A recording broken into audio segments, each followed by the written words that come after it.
ॐ श्रीगणेशाय नमः।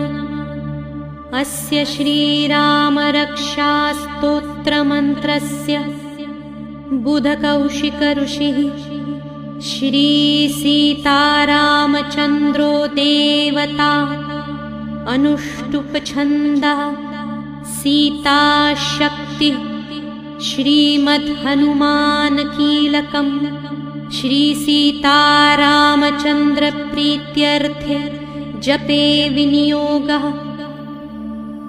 अथ ध्यानम् ध्यायेदाजानुबाहुं धृतशरधनुषं बद्धपद्मासनस्थं पीतं वासोऽवसानं नवकमलदलस्पर्धिनेत्रं प्रसन्नं वामाङ्कारूढ सीता